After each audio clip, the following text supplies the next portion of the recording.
give a vote of thanks. बहुत बहुत धन्यवाद आप सबों का। और सबसे पहले यहाँ पर उपस्थित सभी जेंटलमैन, वुमेन, एक्सपर्ट्स, करेस्पॉन्डेंट्स, सबको मैं प्रणाम, सलाम, आदाब, सत श्री अकाल मैं करता हूँ। और आज जिस महकमे में मुझे यहाँ बुलाया गया है, उस महकमे के प्रेसिडेंट सी चरणजीत सिंह नंदा जी को मैं बहुत बहुत धन्यवाद करता हूँ और आभार व्यक्त करता हूँ कि हमारे ऐसे छोटे चीज़ को भी आज आपने यहाँ आने का मौका दिया। और बहुत अच्छी अच्छी बातें और जो आप कर रहे हैं आज़ादी के पहले से, उसकी भी चर्चा आपने की और सुनने को मुझे मिला, इसलिए मैं अपने को बहुत सौभाग्यशाली मानता हूँ। अभी सुरेश प्रभु जी, माननीय केंद्रीय मंत्री जी, अपनी बात करके चले गए हैं, कुछ काम है। और प्रसन्ना कुमार जी जो वाइस प्रेसिडेंट हैं, ज्ञानचंद मिश्रा जी चेयरमैन भी हैं आपको एमएसएमई के कमेटी ऑफ, और अर्पित काबरा जी हैं, केतन सैया जी हैं, और यहाँ पर सभी चार्टेड अकाउंट ऑफ इंडिया के लोग यहाँ पर उपस्थित हैं और प्रेस के लोग हैं। सबको मैं धन्यवाद देता हूँ, सबके प्रति आभार व्यक्त करता हूँ। मित्रों, जब हम यहाँ पर आ रहे थे और चार्टर्ड अकाउंट की बात हो रही थी, तो हमें ऐसा लगा कि हर क्षेत्र में अनुशासन एक बड़ी चीज़ है। बिना अनुशासन के हम कुछ नहीं कर सकते हैं। चार्टर्ड अकाउंटेंसी एक ऐसी विधा है कि हम कम से कम खर्च में भी ज़्यादा से ज़्यादा उपयोगिता कैसे प्राप्त कर सकें, अपने वित्तीय स्थिति को कैसे हम मॉनिटर कर कर के विकास करें, ये बात हम समझते हैं कि चार्टर्ड अकाउंटेंट से ज़्यादा कोई नहीं समझ सकता है और न सहयोग दे सकता है। इसलिए खास करके ICAI और MSc और हमारे स्टार्टअप कॉन्क्लेव 2025 में जो आप लोग सब आए हैं, इसलिए सबके प्रति हम आभार व्यक्त करते हैं। मित्रों, जब ये विभाग मुझे मिल रहा था तो पहली बार हमने सुना MSME क्या है क्या न है। प्रधानमंत्री जी के सामने हम कुछ कहने जा रहे थे, ये कौन सा विभाग माननीय आपने हमको दे दिया, आज तक नाम मैंने सुना नहीं था। लेकिन पता नहीं प्रधानमंत्री जी ने अपनी बात, हमारी बात तो समझ ली और उन्होंने कहा, मांझी जी मैं अपने विजन का विभाग आपको दिया हूँ। और आज जब विभाग को मैं देख रहा हूँ तो सचमुच में लगता है उनका विजन, भारत का विजन, समस्त भारतीयों का विजन इसमें समाहित है। हम इसलिए कहते हैं कि एक ज़माना था जब हिंदुस्तान को लोग जगत गुरु कहते थे, और जगत गुरु कहलाने के पीछे अगर हम सोचते हैं तो देखते हैं कि उस समय बहुत बड़ी बड़ी कंपनियां नहीं थी, बड़े बड़े इंडस्ट्रीज नहीं थे, अगर थे तो ही सूक्ष्म मध्यम और लघु उद्योग थे, और उससे काम चलता था, पारस्परिक आदान प्रदान से काम चलता था, सब में कोऑर्डिनेशन होता था, एक दूसरे को जानते थे और समग्र रूप में भारत के विकास के लिए अपने को प्रतिबद्ध मानते थे और भारत विकसित होता था। भाइयों बहनों, आज जब हम देखते हैं तो हमारे सामने दो तीन बातें सामने आती है। सबसे पहले महात्मा गांधी जी का ग्राम स्वराज का स्वप्न भी हमारे सामने है। वो हम ग्राम स्वराज कैसे प्राप्त कर सकते हैं, और उसके बाद अगर हम सोचते हैं कि कैसे प्राप्त होगा, तो उस पर जब आते हैं तो सही अभी प्रभु जी ने कहा कि यहाँ के लोग जो आज 70-80% वैसे तबके के लोग हैं जिनको अभी पता नहीं है कि उनका क्या आर्थिक स्रोत है, किस ओर वो जा सकते हैं, उस ओर ले जाने की ज़रूरत है। और इसी संदर्भ में हमारे मन की बात को आपके वाइस प्रेसिडेंट ने छीन लिया। उन्होंने कहा कि जाके पैर में न फटे ब्याई, वो जाने का पीर पर आई। समझते होंगे, हो सकता है बहुत लोग नहीं समझते होंगे। उसका अर्थ है कि पैर में, एड़ी में एक ब्यार फटता है, दरार हो जाता है, बहुत असह वेदना होती है उससे।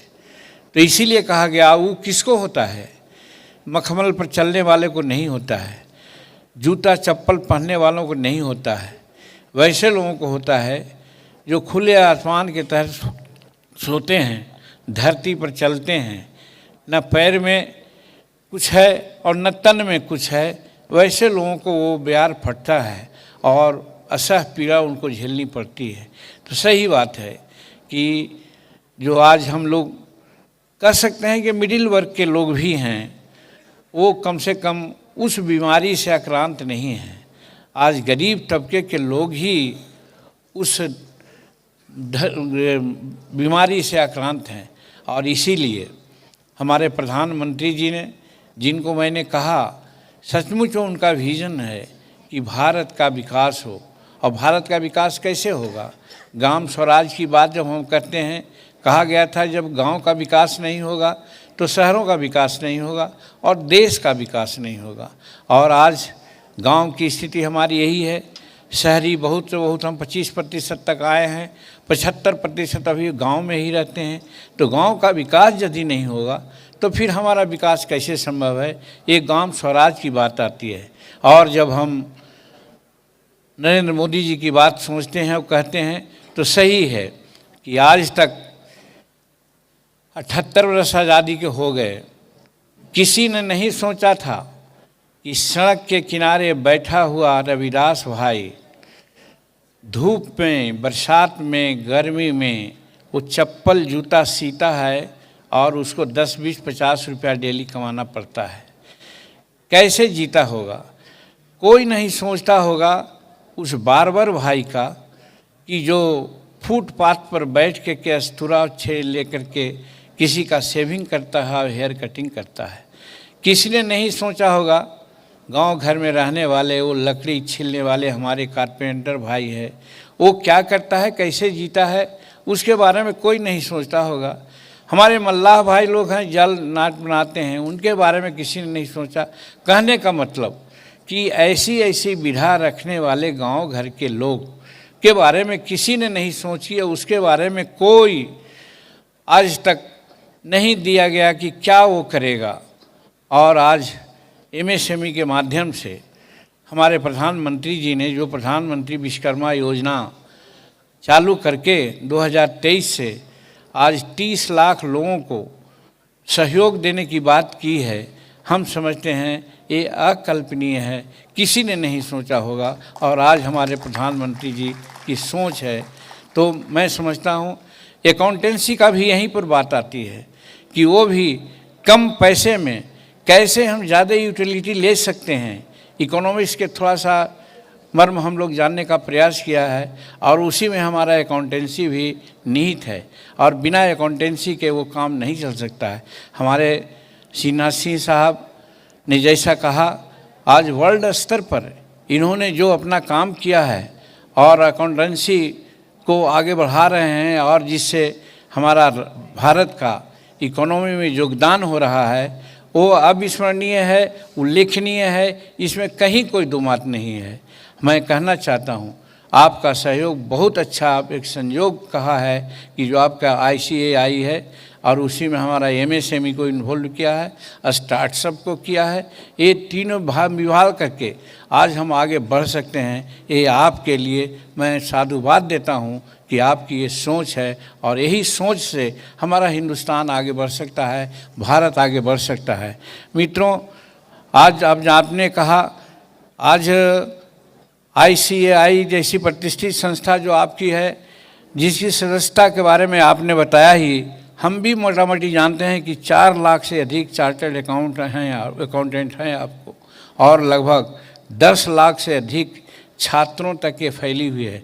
आपने कुछ संख्या ज़्यादा बनाई है, हो सकता है मेरा डाटा पहले का हो, लेकिन अगर ये भी मान लिया जाए 4 लाख चार्टर्ड अकाउंटेंट हैं हमारे बिहार हिंदुस्तान में, भारत में, और 10 लाख से अधिक छात्र हैं, तो ये भी हमारे अर्थव्यवस्था को अनुशासित करने के लिए बहुत अच्छी चीज़ है और बड़ा अच्छा घटक है। और वैसे में हमारा एमएसएमई के माध्यम से जो स्टार्टअप पर समिति की स्थापना कर इसको आगे बढ़ाने की जो बात आपने किया है, ये भी कम से कम हम कह सकते हैं कि बहुत प्रशंसनीय है। और इसी में हमको जैसा मालूम है, बताया गया है कि इस हमारे इस जो 2 दिवसीय आपका राष्ट्रीय स्तर पर जो कन्क्लेव देश में चला रहे हैं, कर रहे हैं, उसमें लगभग 3000 से ज़्यादा और एमएसएमई स्टार्टअप और निवेशक पेशेवर एक मंच पर यहाँ पर आए हैं, आ रहे हैं। ये प्रभावशाली और प्रशंसनीय है। तो मैं यही कहना चाहता था कि जब तक छोटे छोटे एंटरप्रेन्योर को, छोटे छोटे लोगों को आगे बढ़ाने का हम काम नहीं करेंगे, तब तक आगे नहीं बढ़ेगा। और जैसा पहले मैंने कहा कि पहले भी यही होता था, वाटर सिस्टम चलता था, वाटर सिस्टम के माध्यम से ही सारा काम होता था, बड़े बड़े बैंक नहीं होते थे। और आज हमारे देश के सामने 2 बहुत बड़ी बड़ी समस्या है, जिस समस्या के बारे में हम लोग रात दिन सोचते हैं और उस पर काम करते हैं। उसी दिशा में हमारा जो आपका ICAI भी है, वो भी काम कर रहा है। हमारा कहना है कि वो बड़ी समस्या हमारी है कि बेरोज़गारी वर्ल्ड फिनोमेना है, लेकिन हिंदुस्तान का खास करके बहुत बड़ी समस्या है, जिसके बारे में आज बहुत तरह की राजनीति भी होती है। मैं उसके बारे में भी कहना चाहता हूँ। और दूसरी बात कि जो आज प्रदूषण है हमारा, आज प्रदूषण से हम लोग जूझ रहे हैं, वैश्विक उष्णता की बात आती है। ये सब जो बातें हैं, इससे हम तभी त्राण पा सकते हैं कि हमारे चार्टर्ड अकाउंटेंट लोग लग करके हमारे छोटे छोटे जो एंटरप्रेन्योर्स हैं उनको बढ़ावा दें, और वो आगे जब बढ़ता है तो काम हो सकता है। हम बताना चाहते हैं आपको कि इस सिलसिले में हमारा एमएसएमई आगे काम कर रहा है। और इसी में अभी आप लोगों ने दोहराया है कि आज हमारी इतनी बड़ी महत्ता है कि खेती के बाद, कृषि के बाद एमएसएमई ही हमारा सबसे दूसरा बड़ा देश को हर तरह से आगे बढ़ाने में सक्षम है। हमारे गांव घर में यही कहा जाता था आज भी कि उत्तम खेती मध्यम बान नीज चाकरी भीख निदान, यानी जो व्यापार हमारा है वो दूसरे कैटेगरी का है। और बात सही है, कहा गया है कि खेती के बाद सबसे ज़्यादा रोज़गार देने वाला विधा है तो वो है हमारा एमएसएमई है। और उसी में हम लोग को प्रयास कर रहे हैं। और उसका एक छोटी सी डाटा बताना चाहते हैं, उसका महत्व क्या है वो भी आप जानते होंगे आप लोग कि जो हमारा सकल घरेलू उत्पाद है, जिसको जीडीपी हम लोग करते हैं, जीडीपी में हमारा योगदान 30.01% है। यानी समूचा जो हमारा योगदान है जीडीपी का, उसमें 30% से अधिक हमारा योगदान है। उसी प्रकार से मैन्युफैक्चरिंग में बिना प्रदूषण फैलाए, बिना बिजली के, बिना और किसी प्रकार के और हथकंडा के, मामूली परंपरागत अपने कामों से बात करके हम लोग जब आगे बढ़ते हैं तो मैन्युफैक्चरिंग में हमारा योगदान अभी 35.4% है।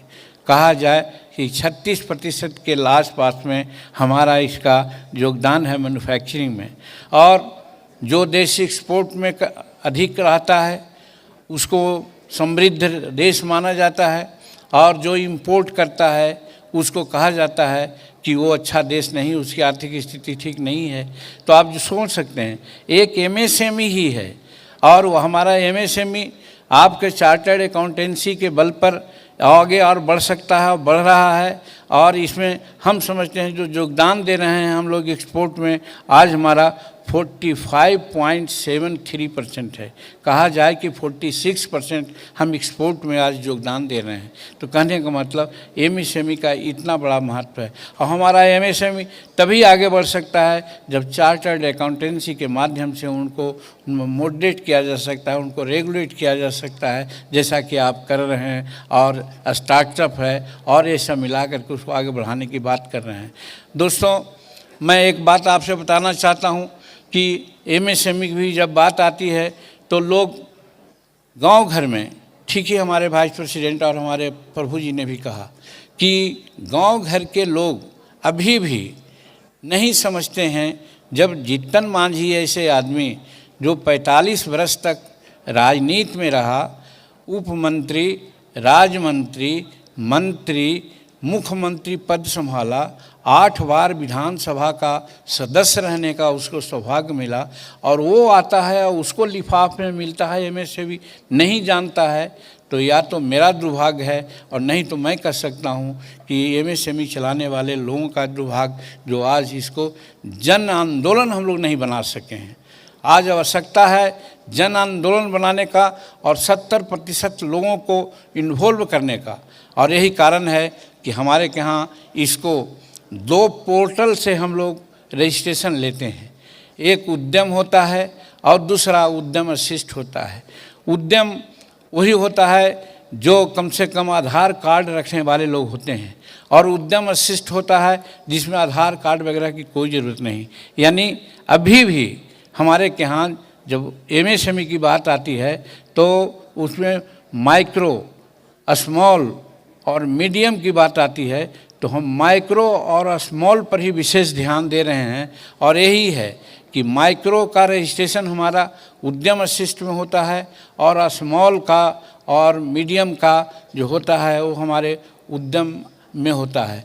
और उसमें जब हम आपको बताना चाहेंगे कि लगभग आज ये दोनों विधा में उद्यम अशिष्ट और उद्यम मिला करके अभी तक लगभग 28 करोड़ लोगों को हम लोगों ने रोज़गार दिया है, जो कृषि क्षेत्र के बाद सबसे ज़्यादा रोज़गार देने वाला संस्था हमारे एमएसएमई है। और इसी से आप समझ सकते हैं कि कहाँ तक आगे हम लोग बढ़े हैं।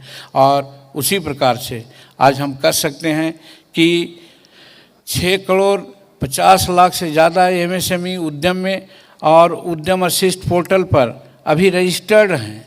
कहने का मतलब कि 28 लाख और 6 लाख करोड़ 34 करोड़ लोगों को हम रोज़गार देने की स्थिति में आज हैं। आज प्रधानमंत्री नरेंद्र मोदी को थोड़ा पॉलिटिकल बात मैं नहीं कहना चाहता हूं, क्योंकि मैं 45-46 वर्ष से हूं और आज तक राजनीति मैंने नहीं किया है, समाज सेवा किया है। और धन्यवाद देते हैं जनता को कि मुझे 8 बार विधानसभा और 1 बार लोकसभा में भी भेजने का काम किया है। वो सिर्फ इसलिए कि हमारा काम रहा है, राजनीति नहीं किया है। मैं भी यहाँ कहना चाहता हूँ, हो सकता है बहुत से राजनीतिक विचार वाले लोग यहाँ पर होंगे, लेकिन एक बात मैं जो कहता हूँ ज़रूर अपील होगा कि जब नरेंद्र मोदी बोलते हैं कि हम 2 करोड़ लोगों को हर साल नियोजन या नौकरी देंगे, तो लोग कहते हैं कि वो जुमला कहते हैं, जुमलेबाज हैं। अब आप हमारी बातों से सुन गए होंगे कि जब एमएसएमई ही जो अभी तक 32 से 34 करोड़ लोगों को रोज़गार देने की स्थिति में आ गई एक विभाग, तो हमारे तो 48 और 50 विभाग यहाँ हैं। कितने लोगों को रोज़गार हम लोगों ने दिया होगा ये आप समझ सकते हैं। तो नरेंद्र मोदी जो कहते हैं उससे ज़्यादा ही करते हैं, और वही आज एमएसएमई के माध्यम से भी ये उन्होंने कहा है और किया है।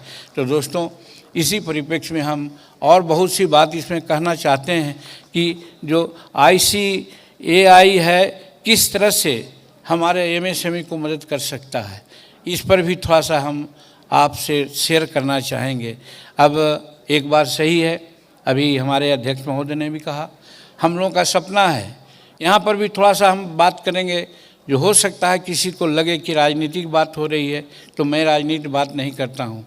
माननीय नरेंद्र भाई मोदी जी आज देश को इस ओर ले जा रहे हैं कि कैसे हमारा देश आगे बढ़े, और उसमें अभी देखा कि हम 5वां आर्थिक पोजीशन हमारा जो था उससे 4था में हम आ गए हैं। अभी हमारा संकल्प है कि 2023 तक कम से कम संसार का तीसरी आर्थिक व्यवस्था हो जाए, और वहीं तक रुकने वाले नहीं हैं। हमारी कल्पना है कि हम 2047 तक जब 100 ईयर्स का शताब्दी वर्ष मनाते रहेंगे, उस समय भारत संसार में एक विकसित राष्ट्र के रूप में होगा। ये स्वप्न हमारे प्रधानमंत्री नरेंद्र मोदी जी देखते हैं, लेकिन दूसरे लोग दूसरे तरह की बात बोलते हैं। तो उसी परिस्थिति में हम कहना चाहते हैं कि हम लोगों का मोटो है कि जैसे भी हो हम एमएसएमई को आगे बढ़ावा दें। उसके लिए बात सही है कि हम अभी लिमिटेड प्रयास किया है। लिमिटेड प्रयास का मतलब कि इसको गांव घर तक हम लोग प्रसारित नहीं किया है। इसके लिए अवेयरनेस प्रोग्राम चलाने की आवश्यकता है। गांव घर के वैसे लोग जिनके पास कोई रोज़गार नहीं है, जिसकी चर्चा मैंने किया कि प्रधानमंत्री विश्वकर्मा योजना के तहत जो 18 योजनाओं की बात की गई है, प्लम्बर है, बिल्डर है और इलेक्ट्रीशियन है, ये सब लोग ऐसे लोग हैं, उनको उत्प्रेषित करके कैसे हम उनको लाभ पहुंचा सकें, इसकी चर्चा करके एमएसएमई को हम बढ़ा सकते हैं। तो इसीलिए हमारा कहना है कि हमारा जो ICAI है वो भी हम में को मददगार है और मदद कर सकता है हमारे विचार से। इसमें कुछ ऐसी बातें हैं कि एमएसएमईज़ के लिए प्रशिक्षण और कार्यशालाएँ आयोजित करने की बात हो सकती है। हम समझते हैं, सभी से अनुरोध करना चाहते हैं, जैसा मैंने पहले कहा कि इसकी जानकारी नहीं है, और जानकारी के अभाव में कुछ पढ़े लिखे लोग आज तो पढ़ने लिखने की स्थिति भी जान रहे हैं कि हमारी कितना कमज़ोर है, कि आज 80% के आसपास में हम लिटरेट हुए हैं 78 साल के बाद। 80%। अगर इसको हम डिवीज़न करते हैं, जोड़ते हैं, तो अगर कि शेड्यूल कास्ट कहने जाने वाली जो है बाबा अम्बेडकर ने बनाया था, उसको शेड्यूल कास्ट की बात की थी, और उसके लिटरेसी रेट आज 32-33% है। तो आप जोड़ सकते हैं कि हम जिसको ज़रूरत है, दलित है, गरीब है, उसी को तो ज़रूरत है रोज़गार का, नौकरी नहीं दे सकते हैं। तो इसलिए उनमें कैसे हम प्रचार प्रसार कर सकते हैं, इसके लिए आवश्यक है कि हम इसको प्रशिक्षण और कार्यशालाएँ आयोजित करने की बात कर सकते हैं। उसी प्रकार से लेखांकन है, बही खाता और लेखा प्रणाली की जानकारी भी उनको दे सकते हैं, क्योंकि उनको न पता है। हमारे ऐसे आदमी हैं, हम खेती करते हैं। सही बात है, जब 1990 में चुनाव में हम हार गए थे, 1996 में फिर चुनाव जीते, तो लोग कहता था कि भाई चुनाव हारने के बाद बहुत लोग गड़बड़ा जाता है, बैठ जाता है, अब मांझी जी कैसे गाड़ी उड़ा रहे हैं और सब लोग से चल रहे हैं। तो मतलब यही था, हम खेती करते थे और लेकिन खेती में मेरा कोई बही खाता नहीं है। एक बार इनकम टैक्स के लोग आया हमसे पूछने, हम कहा कि भैया जो करना है सो कर लो, हमारा कोई बही खाता नहीं है। तो मेरा कहने का मतलब है कि लेखांकन भी बहुत ज़रूरी है, और वो आप ही कर सकते हैं, अकाउंटेंट्स ही इसको कर सकते हैं। इसीलिए लेखा प्रणाली की जानकारी भी लोगों को देना चाहिए। फिर अभी चल चुका है जीएसटी और आयकर के बारे में हमारे गरीब लोगों को कोई पता नहीं है, और साधारण लोगों को भी अगर पता है तो वो गड़बड़ी के चलते या तो चुप रहते हैं या जानकारी नहीं होती है, जिसके चलते उन पर कार्रवाई होती है। इसीलिए हमारे चार्टर्ड अकाउंटेंट भाई जो समस्त देश में फैले हुए हैं, विदेश में फैले हुए हैं, उनसे हमारी अपेक्षा है कि जीएसटी और आयकर के अनुपालन का समझ उनको देना चाहिए। कैसे हम उसको समझ सकते हैं, इसके बारे में अगर आप नो हाउ बता देंगे तो मैं समझता हूँ कि वो और आगे बढ़ सकते हैं। ये हमारे में बात करना है। और दूसरी बात, तीसरी बात, जो वित्तीय साक्षरता और जागरूकता की बात कर रहे हैं, उसमें एक बात और आती है कि भाई जैसे पहले मैंने कहा, कोई भी छोटा से छोटा काम करने वाला आदमी है, उसका अपना अगर बजट नहीं बनाता है, बेतरतीब अगर खर्च करता है, तो सही है कि वो गड़बड़ी में स्थिति में आ जाता है। और अगर कम खर्च कर पड़ता है तो ज़्यादा से ज़्यादा उपयोग करता है, समय लगता है। लेकिन मैं बताऊं कि जब राजनीति में आया था मैं, तो मैं एक पोस्ट एंड टेलीग्राफ डिपार्टमेंट में क्लर्क का काम करता था। वहाँ पर एक अकाउंटेंट थे, कौन हमारा सील नाम था, और एक अकाउंटेंट थे जगदीश प्रसाद। जगदीश प्रसाद बिहार के रहने वाले थे, एम.आर. सील बंगाल के रहने वाले थे। दोनों को एक ही पैसा मिलता था, लेकिन आपको जानकर हैरत होगी कि जगदीश प्रसाद जी एमआर सील से 21 तारीख को 22 तारीख को जरूर लोन लेते थे। वहाँ कारण कि उनका कोई योजना नहीं थी, कोई प्लानिंग नहीं था और एमआर सील साहब का बजट था, उस बजट में बनाकर चलते थे। तो इसीलिए मैं कहना चाहता हूँ कि बजट बनाना और नकदी प्रवाह का प्रबंधन और इस तरह का बीटीए योजना बना करके और हमारे एमएसएमई लोगों को आगे बढ़ाया जा सकता है। और ये काम कौन करेगा? ये काम हमारे अकाउंटेंट लोग करेंगे, अकाउंटेंसी करने वाले लोग ही करेंगे, जो स्प्रेड हैं समूचे भारत में, गांव में, शहरों में, जिनकी संख्या हमारे अध्यक्ष जी ने बतलाया है। इस तरह से हम और आगे इसको कहना चाहेंगे कि डिजिटल अकाउंटिंग टूल्स जैसे को अपनाने का है मदद उसको करना चाहिए। आज के ज़माना में डिजिटलाइजेशन हुआ है और क्या होता है डिजिटल प्रोग्राम हमारा गरीब लोग नहीं जानता है, खेतिहर मजदूर नहीं जानता है, वो जूता सीने वाला हमारे रविदास भाई नहीं जानता है, माला बनाने वाला मलाकार नहीं जानता है, वो लकड़ी छीने वाला कारपेंटर नहीं जानता है। तो इस तरह से गरीब तबके के लोग हैं, उनको डिजिटल जो टूल्स हैं उसके बारे में भी आप लोग अगर सहयोग करें तो मैं समझता हूँ कि हमारे एमएसएमई का बहुत बड़ा विकास हो सकता है। और एक बात और, बीटीए सहायता प्राप्त करने में सहयोग करने की आवश्यकता है। उनको न पता है कि हम कैसे बीटीए सहयोग प्राप्त करें, इसीलिए एमएसएमईज के लिए प्रोजेक्ट रिपोर्ट्स, बीटीए पूर्वानुमान और बिजनेस प्लान तैयार करने के लिए भी उनको अगर आप मदद करते हैं, हमारे छोटे छोटे इंटरप्रेन्योर जो आते हैं, जिनको मैं कहता हूं कि एमएसएमई में हैं, माइक्रो वाले हैं और हमारे स्मॉल हैं, तो उन लोग आगे बढ़ सकते हैं। मैं मीडियम की बात करना कम चाहता हूं, क्योंकि मीडियम वाले लोग थोड़ा सा ज़रूर चालाक होते हैं, हालांकि उनकी स्थिति बहुत अच्छी नहीं है, लेकिन हमारे सूक्ष्म और लघु वालों से निश्चित रूप में वो अच्छे हैं। इसलिए हमारे जो लघु और सूक्ष्म वाले लोग हैं उनको भी आप प्रोजेक्ट रिपोर्ट्स, बीटीए पूर्वानुमान और बिजनेस प्लान बनाने के लिए आप मदद कर सकते हैं, अकाउंटेंट मदद कर सकते हैं, दूसरा कोई नहीं मदद करता सकता है। और उसी प्रकार से सरकारी योजनाओं की जानकारी नहीं पता है हमारे लोगों को कि पीएमईजीपी क्या होता है, सीजीटीएमएसी क्या होता है, स्टार्टअप इंडिया क्या होता है, उनको कोई जानकारी नहीं है।